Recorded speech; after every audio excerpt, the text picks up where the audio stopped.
I consumed so much rotting flesh this week.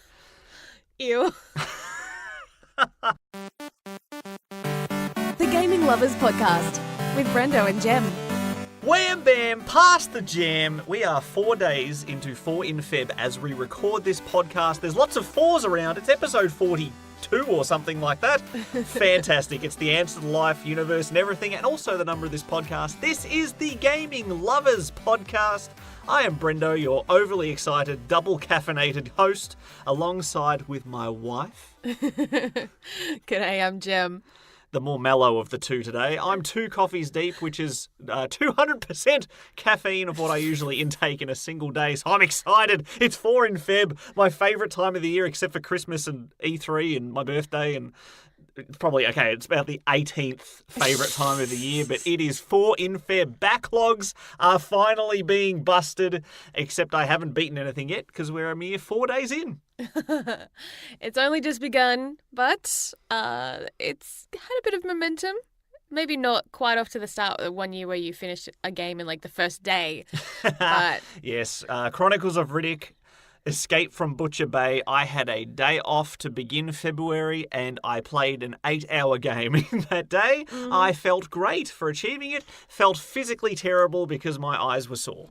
before we get to that, this episode of the Gaming Lovers Podcast, episode 42, if you can believe it, we're going to be talking about the rumours swirling around PlayStation, and particularly PlayStation 5, potentially having backwards compatibility, which seems exciting. There's obviously nothing officially confirmed yet, but we do want to look at that potential, what it could mean, and also other successful examples of backwards compatibility, where it works and where it doesn't, as we continue on with episode 42 of the Gaming Lovers Podcast. Before we get there, though... Gaming goals. And gaming goals. a special 4 in Feb gaming goals. However, this past week did contain both January and February, so we need to also talk about our pre-4 in Feb gaming goals. I got up to a heck of a lot of Resident Evil 2, and I said that so excitedly it all just blurred into one word: Resident Evil. Resident Evil. That's just how we Aussies say it. I'm very lazy with my consonants when it comes to the series of Resident Evil. Yeah. Resident Evil 2, it is without a doubt. I mean, we're only a month into the year, so I can't give it too many accolades too early, but it is my front runner for Game of the Year 2019.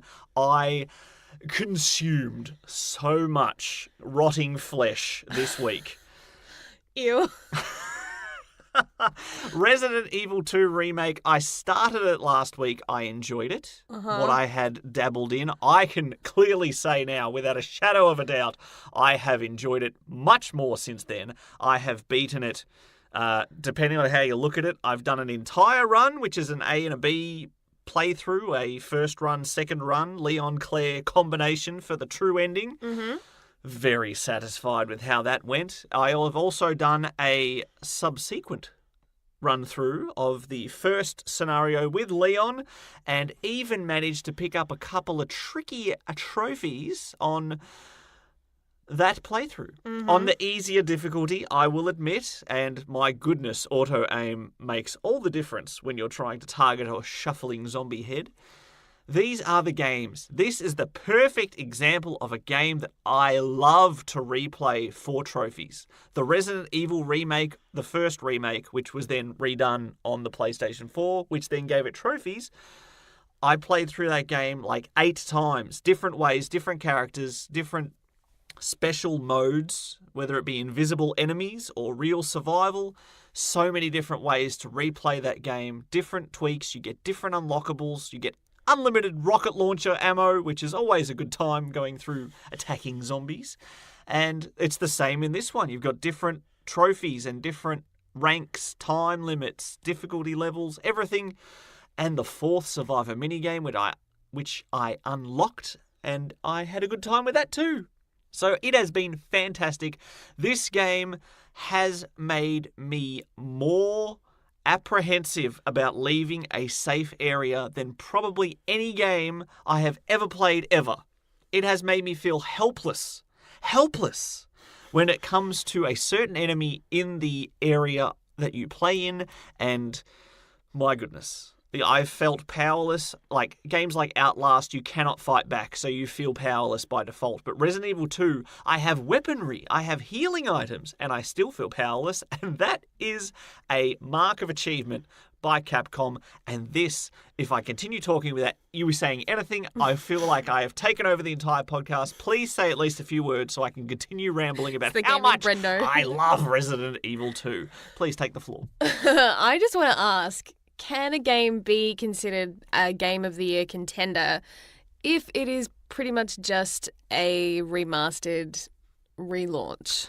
Incorrect. It is completely not a remaster. We went through the difference between a remake, a remaster, and a whatever the third one was. But it's still not original. Like, everything, the layout for the most part, the characters for the most part, it's all still very true to its origins, right? Mm-hmm. So it's not like it's a brand spanking new game.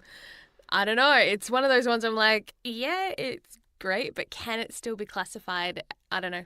I disagree with you 100%. It is basically an entirely new game with a existing setting, because that's pretty much all it is. Two people, two strangers, end up in a police station, which used to be a museum, and they have to escape. The puzzles are different, the layout's different, there is new floors on the building, there's new enemies. It's all exciting and fun. And you cannot say it is not a new game, because... But does the plot change at all? Yes. Yes? Okay. All right. Well, it's just one of those things to me. I'm like, if it feels like it's rehashing something, I don't know. Like, I don't know if it can compete necessarily on the same level as something that is a new IP where it's totally fresh and original. No, whereas this is carrying... Resident Evil already had quite a cult following, so it's using that momentum already to give it the kickstart, whereas a lot of games don't have that. I wasn't So saying... you're saying that a new entry in a successful franchise should be disqualified from being loved universally because it actually succeeded at what they set out to do? That's not what I'm saying. I'm saying that I'm not saying it's not worthy of being called a great game. I just feel like it has a slightly unfair advantage. That is my trade of thought. And look, it can be completely invalid, but that's just where my brain went. So that's why I brought it up. So, excuse me! Some remakes do not live up to the original. Some sort of just float by and you think, okay, it's just an alternate retelling. Obviously, 22 years since the original Resident Evil 2 came out. That's a long time of difference as far as technology goes. So they have much better controls. If you only wanted to play one version in this day and age, you would probably play the remake. But the history, the memorabilia, that's not the right word, the nostalgia, the memories, I think I tried to combine those two things. The memories and the nostalgia do live on, and there's certain aspects where you expect something to happen and then it doesn't happen there, but it happens later, and it's just, you've got that familiar feeling, but everything is different. It's like someone has cooked your favorite meal, but they've done it their way. Now, this gameplay style 100% gets my stamp of approval of how the Resident Evil series should progress from this point forward. Whether it is a remake of Resident Evil 3, which people have said, yes, we would like, and Capcom have said, would you like? And they say, yes, we would like. I'm included in that. I'm one of the people. I know what the people want, and therefore I have contributed my voice to saying, yes, I want high-definition Nemesis. The classic Resident Evil games have a survival horror style. The 4, 5, and 6 feel more actiony. I didn't like that as much as some people did. Resident Evil 7 I have yet to play, but it is first person, which makes it different again. This, third person, same sort of gameplay controls as 4, 5, and 6, but scarier, slower paced. Oh boy, just give me this, give me more of this. Whatever way it comes in a future tense.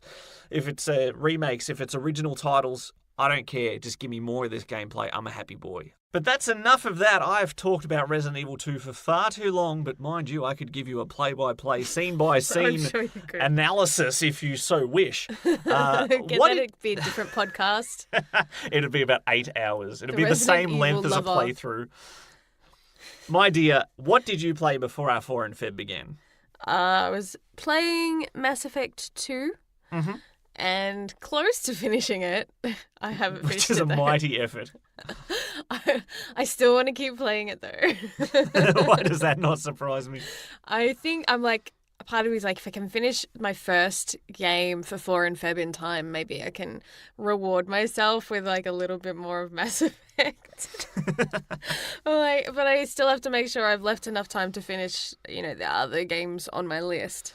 See, I'm taking the temptation away from me and lending Resident Evil 2 to a friend for the entirety of February. They have until March 1st to beat it and be done with it because I will be reclaiming it at the strike of midnight.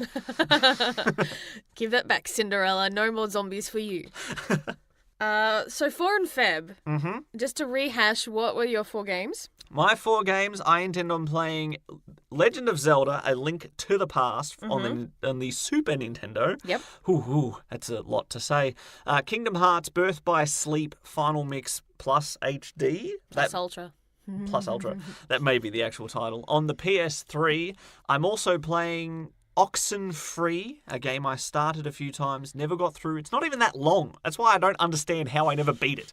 And finally, to round out my 4 in Feb, a portable title, Pokemon Moon, and my updates, if I may. I have been charging away in Kingdom Hearts Birth by Sleep. Originally a PSP game, so graphically, technically, the areas aren't as impressive as some of the more HD console-based entries in that series. It does feel a little simple, and it does suffer from what is probably the worst bit of the entire Kingdom Hearts experience, is that the characters sort of talk a lot and don't really seem to get far. The fun of that game is the combat, the moving through the worlds, exploring, and the boss fights are usually highlights as well, but I'm still having fun doing Terra's playthrough. You sort of choose which protagonist. I've chosen him because he was first on the list and it made sense. Haven't beaten his campaign yet, but I think I'm close. Not sure. I'll give you a more concise update, more accurate update next week on that. I have also been playing in my spare time Pokemon Moon.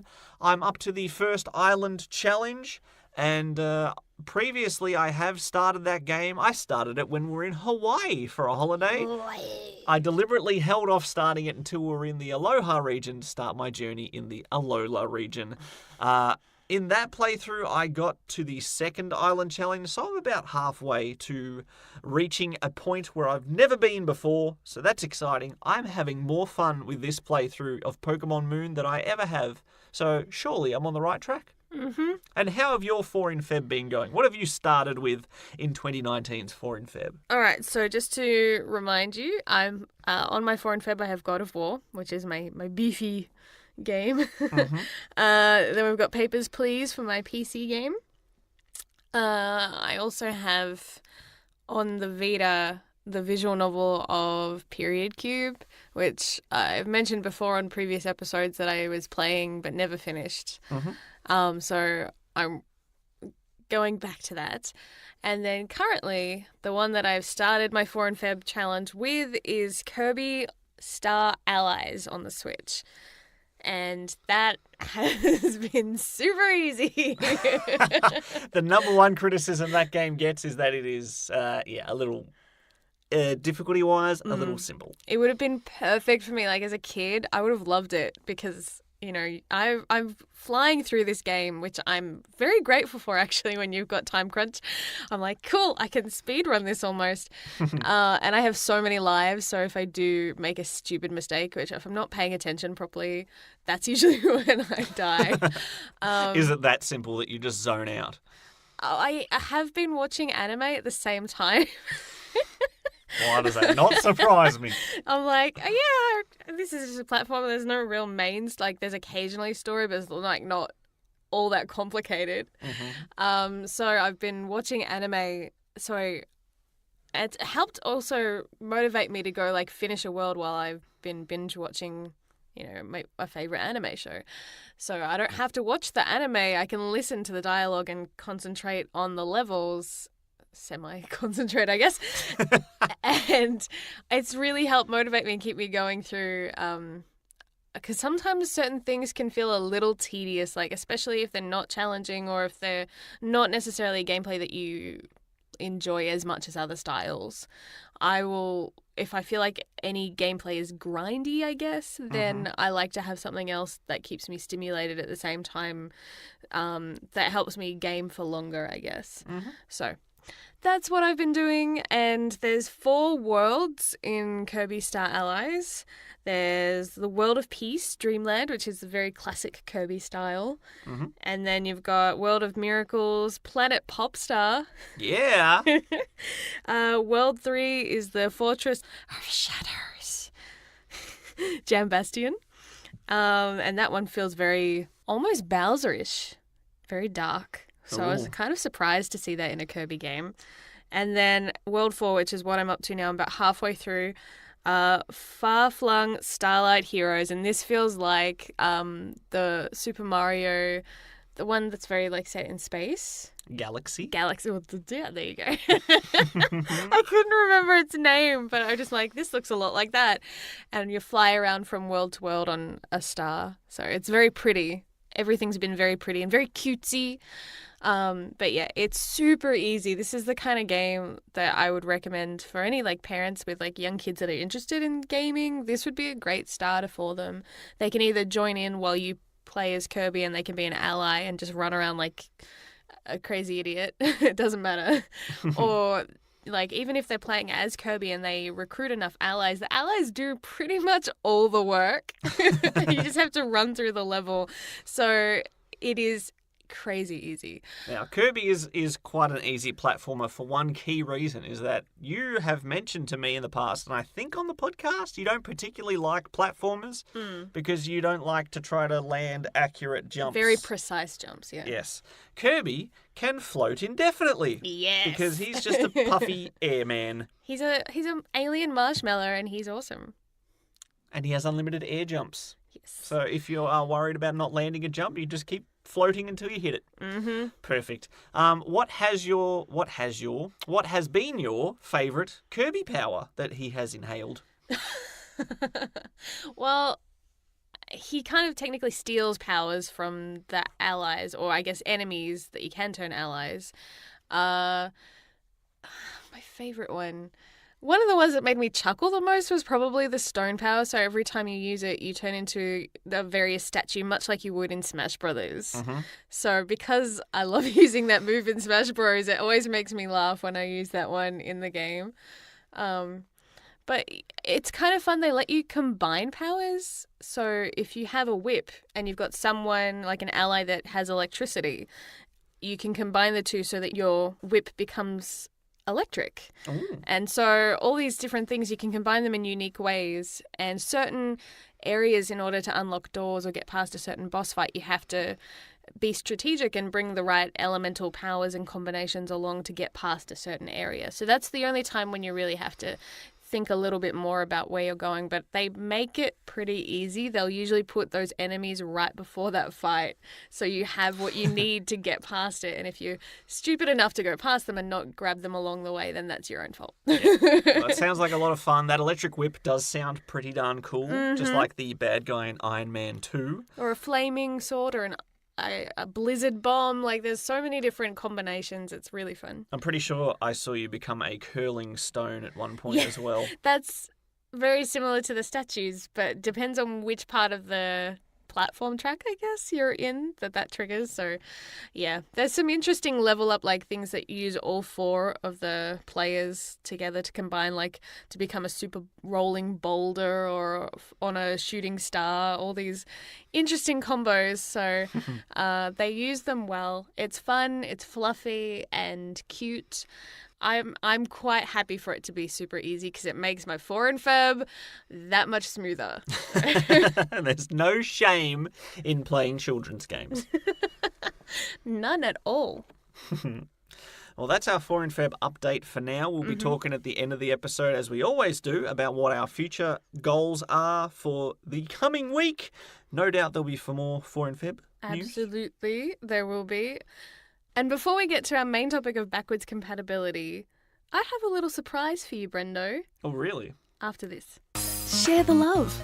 Like us on Facebook at facebook.com/The Gaming Lovers. So, you know how a certain game is coming out this month? A certain game? Yep. In February? Yes. And I haven't really wanted to play. I very emphatically said I was not going to touch it for months. The big anthem. Yes. Well, I lied. So recently, the last week or so, they've had various levels of demos available to the public. First, they had the VIP demo of Anthem, which was available to those who had pre-ordered the game. Lucky you.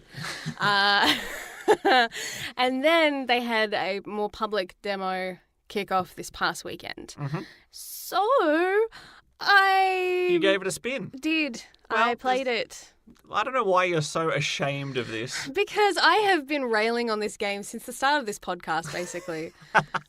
I feel hypocritical. I feel like I need to do a press conference and be like, I'm sorry for my actions. This is the whole point why demos exist. Don't forget, it was a mere couple of weeks ago that I'm like, I don't know if I'll like Resident Evil 2. Hey, there's a demo. Oh my gosh, I want to marry Resident Evil 2. It is gorgeous. My reaction to Anthem is, well, let's see. You guess. You are pleasantly surprised at certain aspects, but your original instincts remain true. How's that sound? More or less accurate. Do I knows ya? Do I knows ya? It's been years and years, but I still knows ya.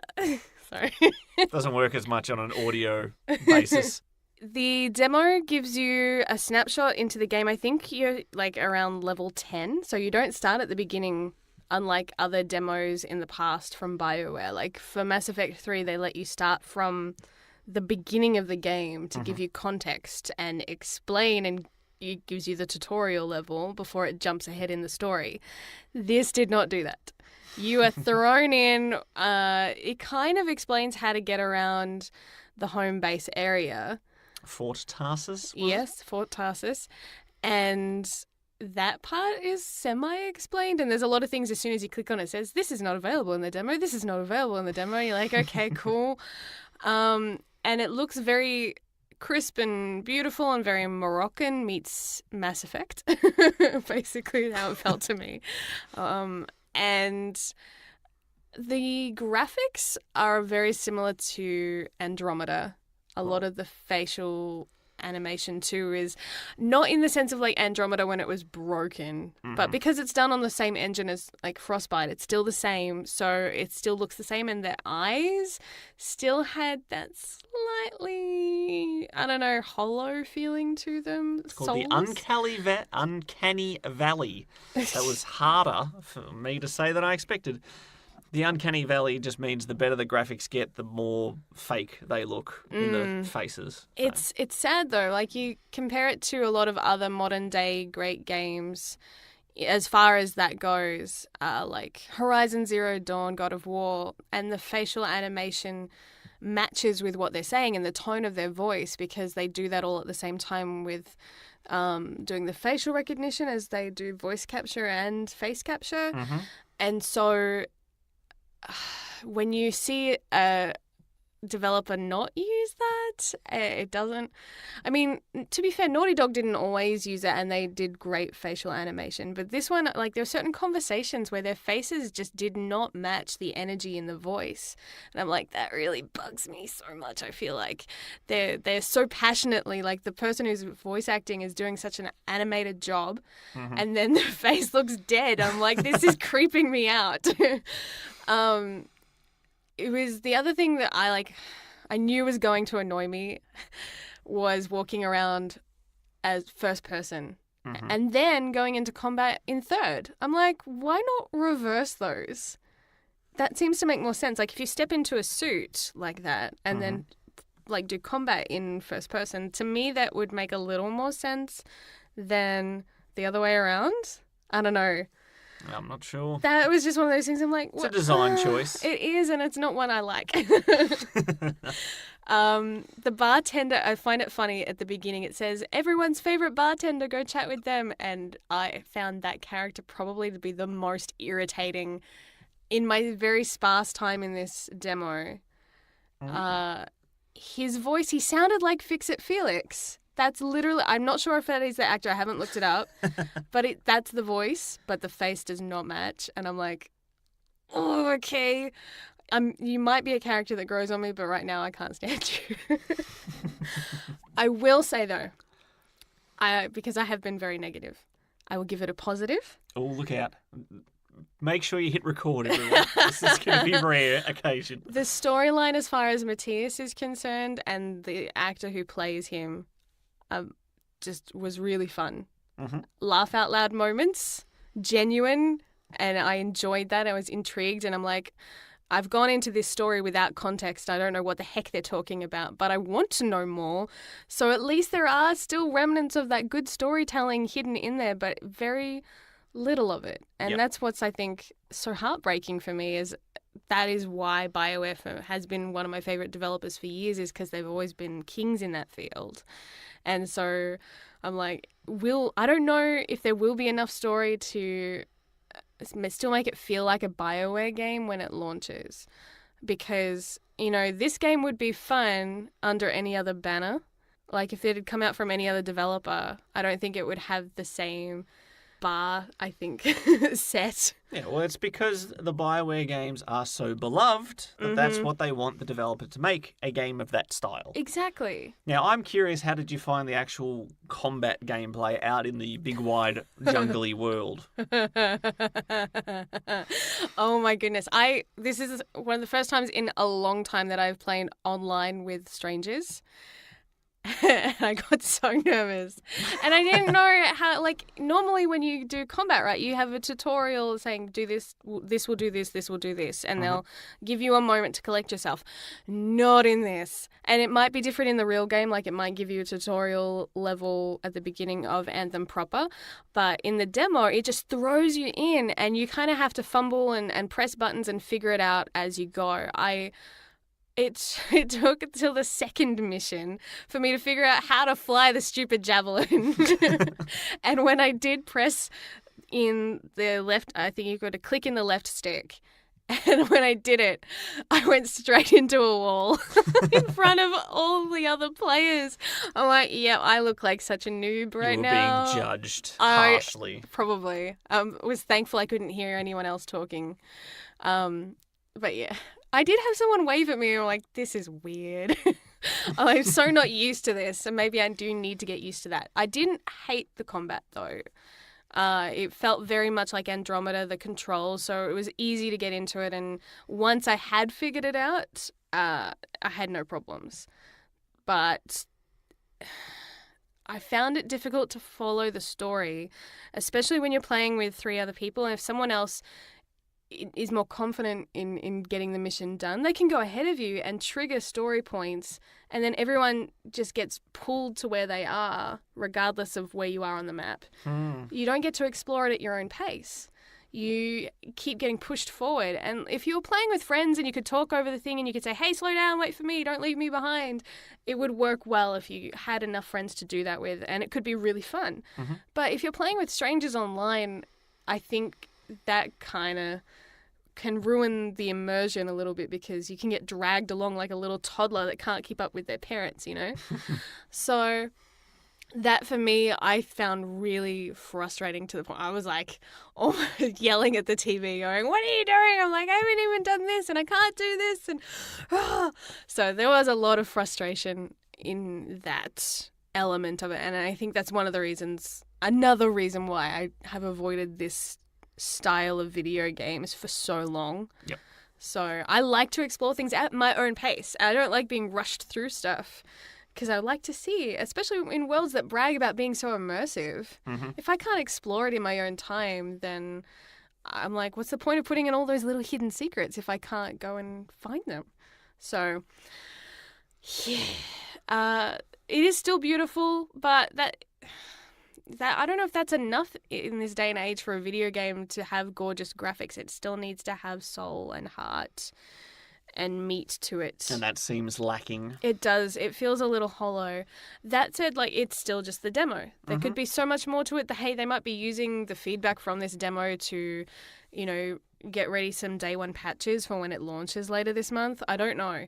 But all the fears that I had about Anthem ruining what made BioWare great is still kind of niggling there in the back of my mind. I'm like, they're definitely going for a different market here. They're trying to bring in new gamers that love that style of gameplay, like Destiny. Mm-hmm. But I don't know if they do it better than Destiny. So I don't know if it's going to work for them or not. And then they're going to lose their loyal followers, like me, by ruining what made them great in the first place. Yeah, it is a different style of game, and it's not one that you or I really enjoy that style of. And so that's not two sales. I'm not going to buy 2 copies, but that's, we're not going to be likely getting Anthem, and that's just us, our opinion. I've said before, this might be the perfect game on the horizon for you if you're listening and you think this is exactly what I've wanted. Kudos. Enjoy, but it's not the style of game we want. Although, interesting factoid, I was happy to discover that Ray Chase, who voices Noctis in Final Fantasy 15, is the main male voice, depending whether you choose male or female. Yep. I'm like, I like his voice. So it might be one of the rare times that I might lean towards a male voiceover instead of female. Playing as a man. Exactly. So, look, I didn't hate it. It was frustrating on many levels, but I don't hate it. So it's gone up a slight notch, but it's still one of those things that I'm not going to buy it right away. That for me is where I stand right now, and I'm hoping that the success from Anthem is enough that BioWare can stay afloat and that we can get the games that we love to keep us happy, those of the fans that feeling a bit neglected, I guess, from those other beloved franchises with Dragon Age and Mass Effect. Yeah, I'm very curious. I like to see average review scores, see whereabouts it lands on the scale of good, bad, or ugly, and we'll have to wait and see. It's only a few weeks. Yep. We will find out quite soon. I would recommend it, though, for those who do love those kinds of games and have enough friends that would all enjoy it too. Like, I think you'd have a really fun time playing it together and chipping it away, like having sessions, whether daily or weekly. That could be a fun co-op game for friends. Otherwise, I mean, if you are up for the challenge, you could always play it solo and not connect online, but I don't know how hard that would make the game. Pretty sure the developers have said not all the content will be available for solo play. See, that is just shooting themselves in the foot. Okay, I take that back. It's gone back down a notch again. Oh, look, it's down on the floor now. Let me shoot it. You're listening to the Gaming Lovers Podcast. Want to join the conversation? Visit thegaminglovers.com. Record your comment or question by clicking on the button on the right-hand side. And you could be featured in the next podcast. Now, in the video game industry, sometimes we get hints about what's coming, whether it be a trademark being taken out well in advance of a game's release, or a web address that gets claimed by a developer, and then you're like, well, that's clearly a sequel to this series. There's also a little thing called trademark of patents as far as technology goes. When the 3DS was coming out in the near future of when I said this, that makes no temporal sense, but you know what I mean. Back in the day, the 3DS didn't exist yet, but a patent was taken out on experimental 3D technology without glasses, which made everyone think, oh, Nintendo's next handheld is going to be a 3D device without glasses.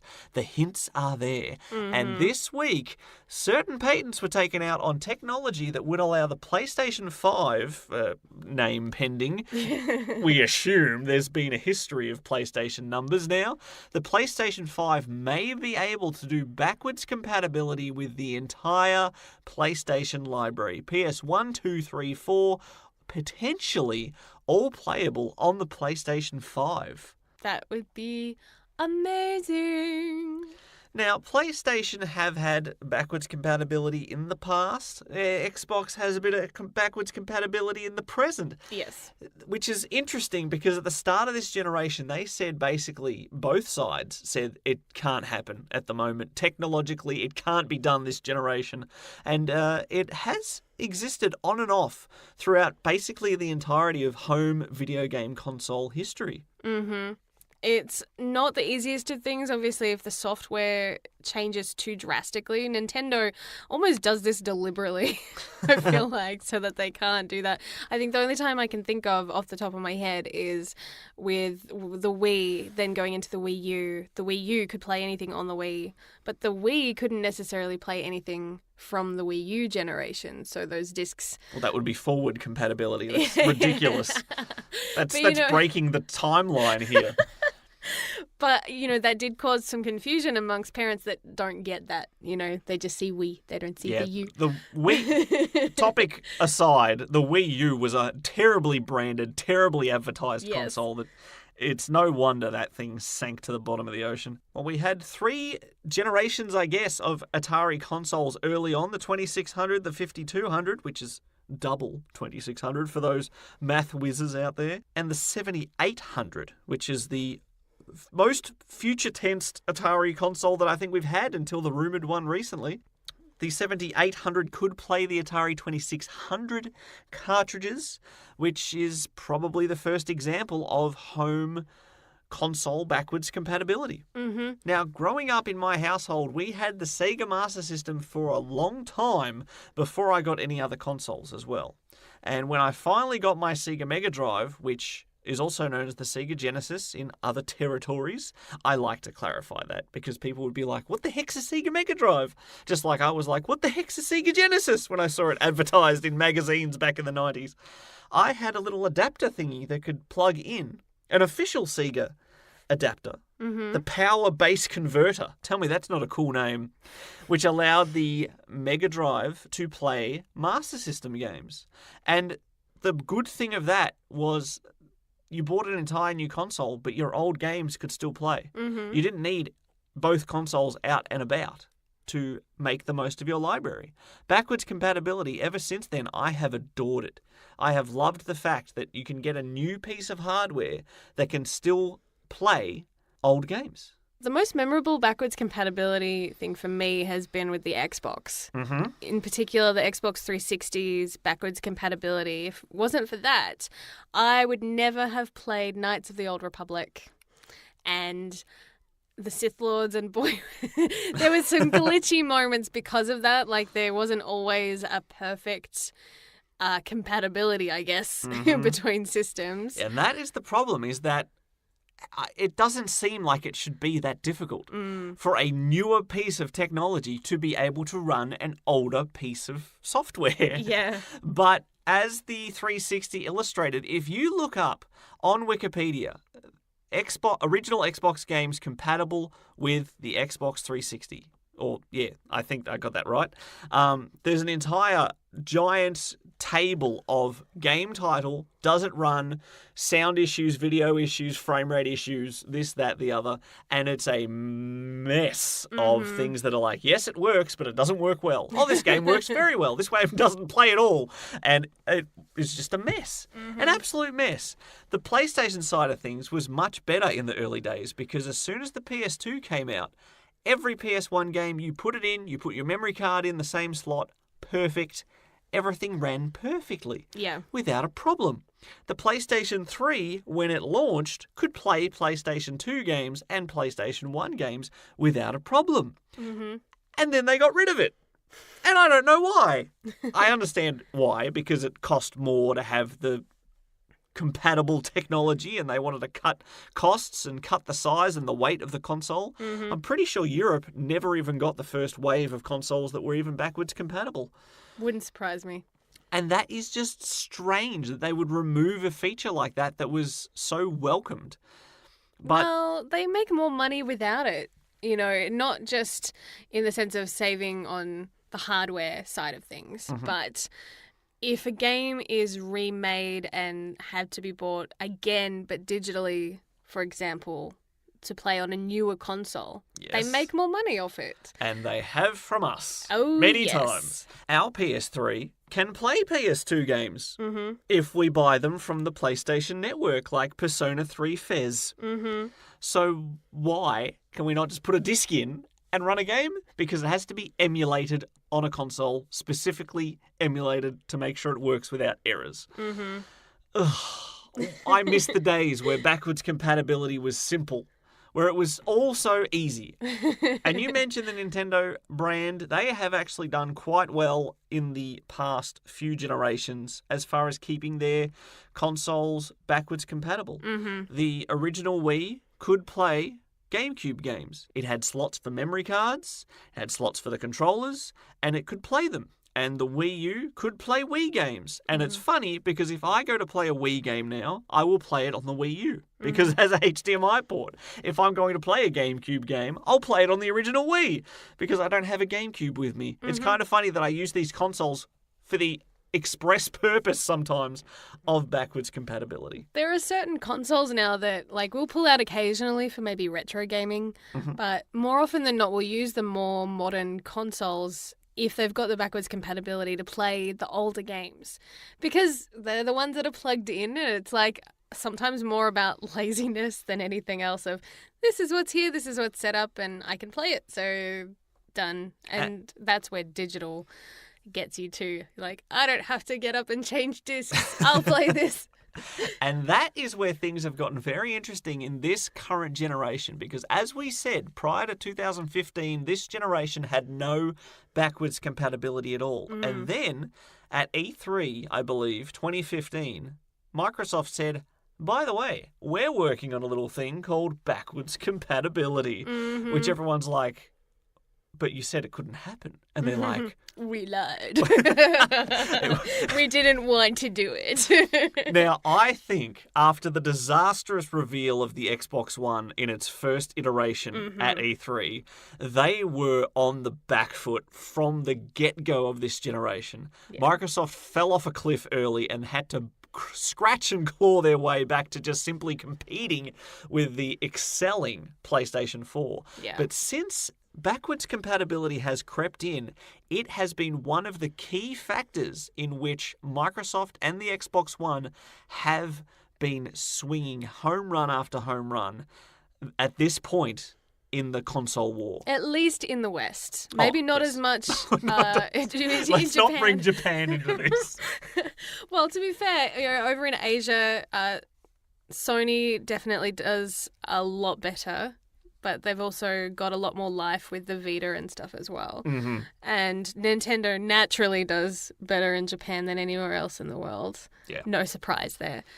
Poor Microsoft does not fare well in the land of the rising sun. But as far as their backwards compatible programs go, they are constantly...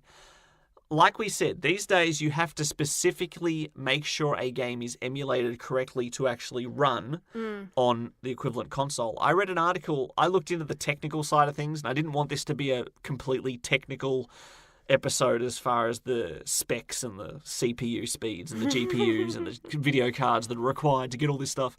But basically, with the PS1 to the PS2, it's like a tenfold leap as far as technology goes, which is why it could successfully run all the extra stuff required to emulate an old game. 3 to 4, same thing. But then this generation from 2 to 3, same thing. But then from 3 to 4, the generation gap isn't as large that allows it to emulate. So things do have to be specifically programmed to work. Microsoft, every month, if you have an Xbox Live Gold subscription, you not only get 2 Xbox One games in your games with gold, you also get 2 Xbox 360 games that are usually freshly enabled to be played on your Xbox One. And they are yours to keep forever, which is a great incentive to remain subscribed to that. And they have also recently, in the past 2 years, enabled the original Xbox games to be added to that initiative as well. Backwards compatibility, 2 generations old, which for someone like me who loves a good old game, that's a big thumbs up. So with the rumour as far as PlayStation 5, which hasn't even been really confirmed yet. No. Little asterisk next to that. Please do not bring facts into the story here. It doesn't require much, just a little shred of a rumour that is not even confirmed and will let our speculation run wild. We are wrestling fans after all, and that is basically what we get our gossip from, is insubstantial rumours. Yes.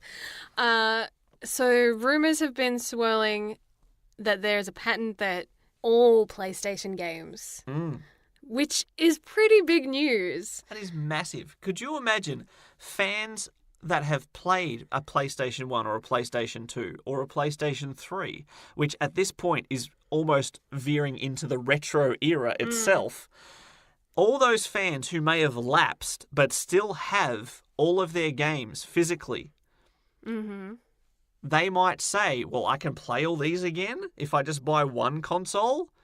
I'm in. There would be a massive spike in sales as far as the consoles go of all those lapsed fans. And plus you combine all the fans who would ride in from the previous generation. If part of the reason I didn't want to get a PlayStation 4 Pro or an Xbox One X is because it feels like an almost unnecessary upgrade to play the games I already have. It's like getting an iPhone S when there's going to be a new one just on the horizon anyway, which will have all those improvements but more.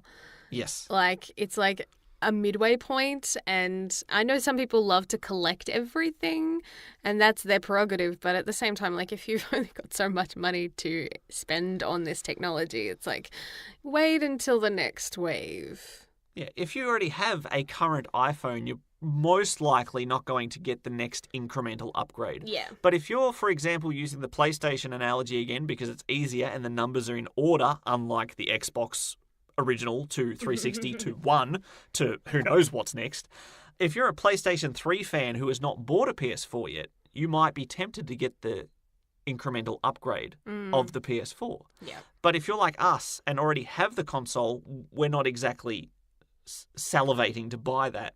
But if a PlayStation 5 comes out this week and can play new games and our PlayStation 4 games, guess what?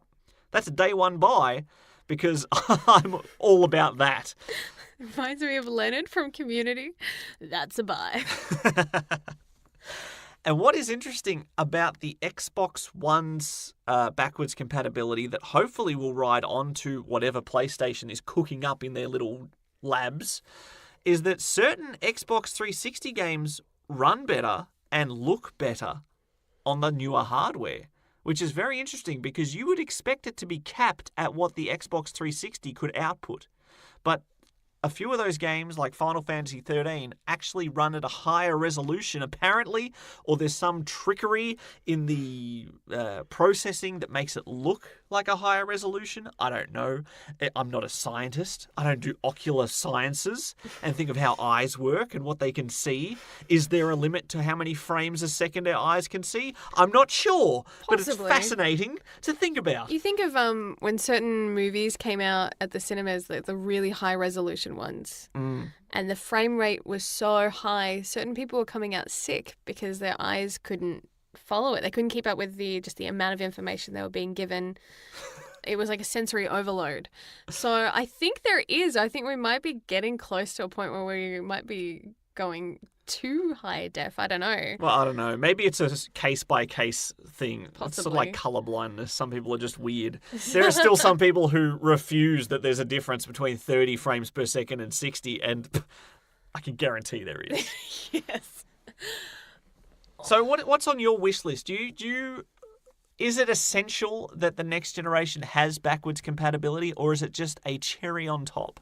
What is your perspective? I think it's a cherry on top. In this day and age of digital content, I think a lot of people, even if they have the option, don't necessarily use a lot of their hard copy games anymore. You know, I think we are kind of the exception amongst our gaming friends where we love to have them more in physical copies than digital.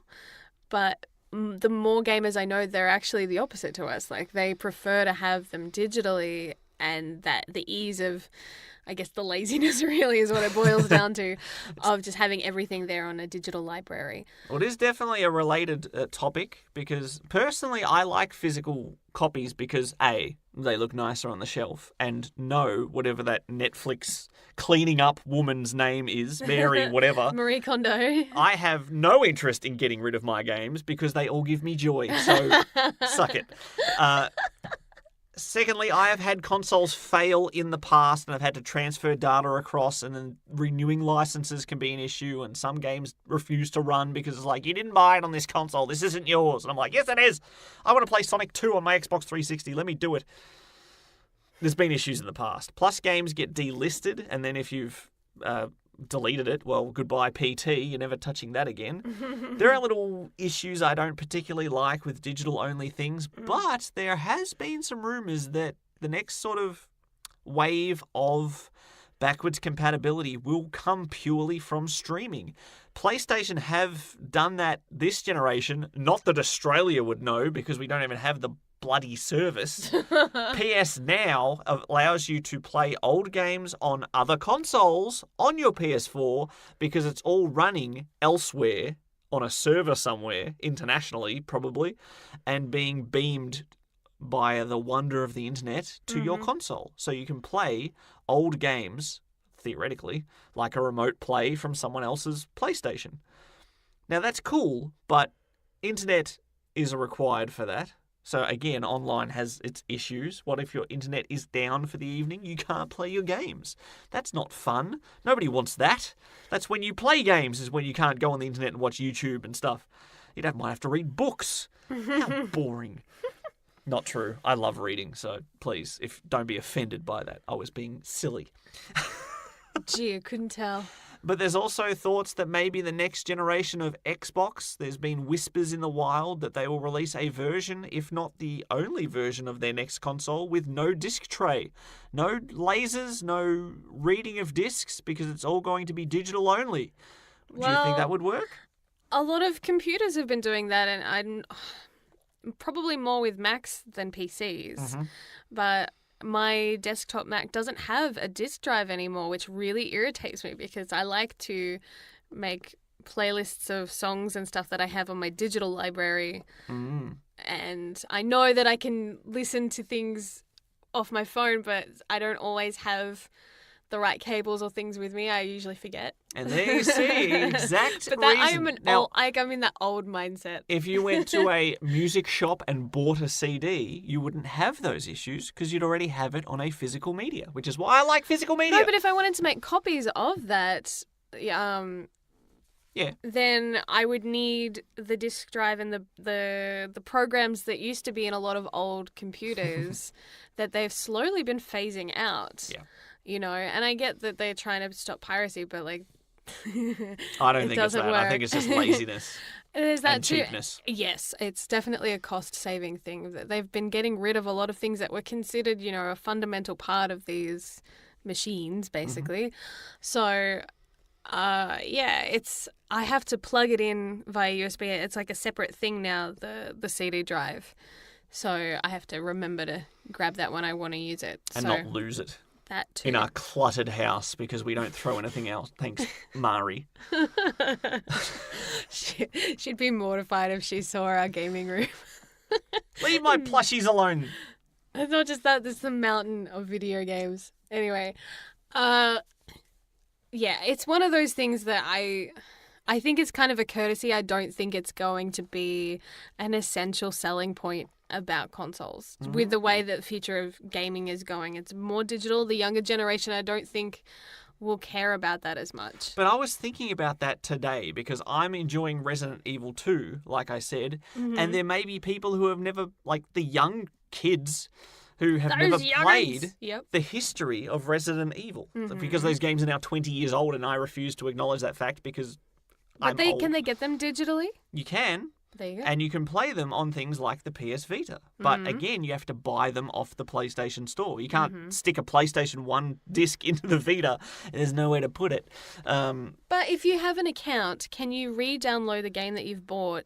Similar to like with iTunes, if you've downloaded music, then regardless of the device that you're using, you can re-download it so long as it's linked to your account and approved. Yes. If I bought Resident Evil 1 Classic on my PS3, for example, I can then also put it on my PS Vita without an issue. There you go. But the thing is, I just hope that there is a way that if it does have backwards compatibility across all generations, that you can just put a disc in and it runs. That's all I ask.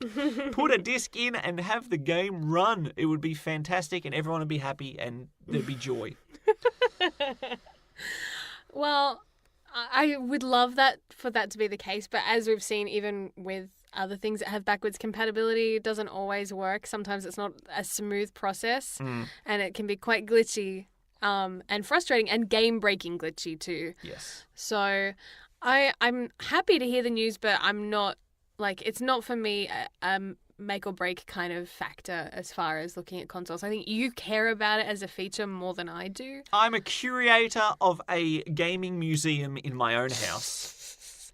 But it's still fun to speculate. Nothing is confirmed. I think we need to reiterate that again as far as it's still just rumors and patents that have been talked about as far as PlayStation collecting things. They might just be doing it to protect their butt. You never know. There are thousands upon thousands of patents that are taken out that are never even used. It's just future-proofing any plans they do have. Exactly.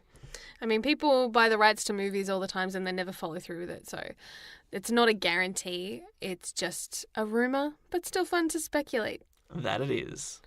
One reason they might not want to do it, though, for me, if I was, the CEO of a $1 billion company, that'd be nice. I would want to keep profits coming in, and there is more money to be had with remasters and re-releases of games digitally. And when The Last of Us remastered came out on PlayStation 4 months after the original came out on PlayStation 3. Yes. And we bought both because we are suckers. That's a very good point, though. There has been a lot of money made in recent years. You can't throw a dart at a video game store shelf without, I don't know why you'd do that specific action, but you wouldn't have a very good chance of hitting an original title. A lot of remakes and remasters have come out this past couple generations, and if you had backwards compatibility, that would probably stop. Well, it would lessen. If you can make more money off people wanting to buy a game that they love, but be able to play on a more modern console, then I think logic dictates that they're going to go for the path that brings in more moolah. Moolah. Moolah, moolah. Moolah, moolah. Well, we want to know if backwards compatibility is a big thing for you. I think Xbox did a survey with their users, and about 50% of their Xbox One owners have played a Xbox 360 game on their console. Now, whether that's just them experimenting or something they actually want, I'm not sure. I'm not a data analyst. But I want to know if you, out there, if it's something that you're interested in. Because I love it. I love backwards compatibility. Nintendo handhelds have pretty much all, since the original Game Boy, and then the next generation, which was the Advance, could play the old games. And then the DS original model could play the Game Boy Advance games. And now the 3DS can play DS games. So it's always been a factor in that aspect. I've played so many PSP games, admittedly digitally, on my PS Vita, because there's nowhere to put a UND in the thing.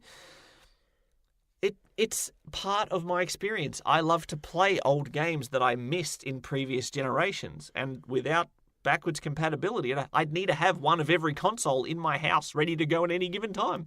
That said, though, there are some games from earlier generations that we miss completely or were never released, whether in the West or just in Australia for us. So having them remastered, or at the very least digitally relaunched, I don't mind it that way because sometimes it means we have access to things that we missed the first time around. True, and usually remasters are a better version of the original game. And they sometimes patch or put in content that was cut from the original too. So sometimes you get free DLC.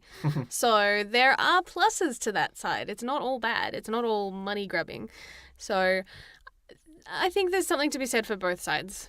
It's an interesting thing, and all of this discussion just from one little whisper on the internet that there may be this, and Sony's probably sitting there going, oh my gosh, would everyone stop sharing this tweet? It's not true. What do we say? We're in a lose-lose situation. If only there was a big conference that they could, No, they're share not the showing news. up.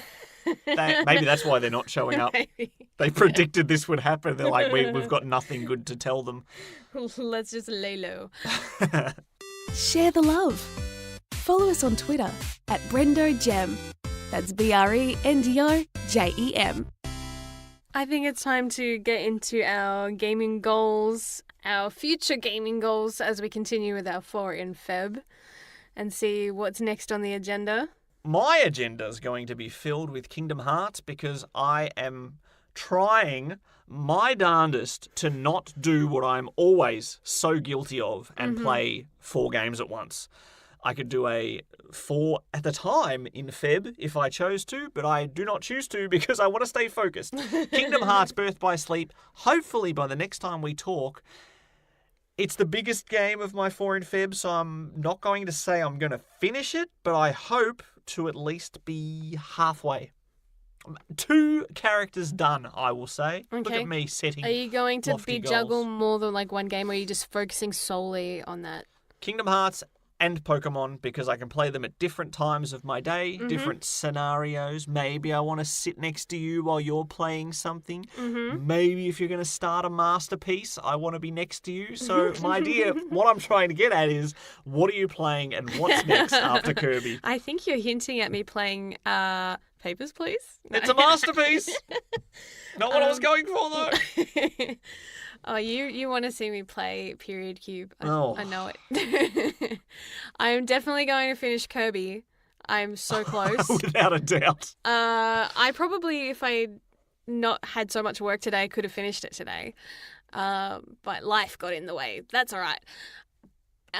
Once that is done and dusted, I don't know, might start God of War because I feel like I need to give that much more time and yeah, I can finish off the other 2, I think, pretty easily. So God of War, I have no idea how long that's going to take me to finish and how engrossed I'm going to get in that as well. So I should start that sooner rather than later. So you should probably get your wish, Monsieur Brendo. Fantastic, and I've turned French. Oui, oui, madame. I don't know. That's all the French I know. Croissant. I don't know. I can't even bluff it. It's not my language. Je suis désolé. Yeah, she's sorry. I understood that one. So you that do was know more memories French. from year 10 French, whenever I did it. 10? 9? I don't know. I don't even know what those numbers are in French. Wheat? Merci Nerf? beaucoup. I'm much more confident with my Japanese than French. Yeah. All right. Well, we're not talking languages. We've got games to play, so let's get out of here. And, yeah, that's pretty much it. We'll see you all next week. Mm-hmm. We won't see you. I really shouldn't have to clarify You'll that. hear from us next week. It's a podcast. How about that? Seriously, they sort of assume. Okay, that they look, we don't get the have to. point. You always do this. You rabbit trail and you rabbit trail, and we get it. Just say Chowski already, honey. But I like to say Chowski on my own terms. Well, then you don't have to say it because you just said it. No, I will. Sayonara. Thanks for listening to the Gaming Lovers Podcast. For more episodes or to watch some live stream gaming, visit thegaminglovers.com. Chowski!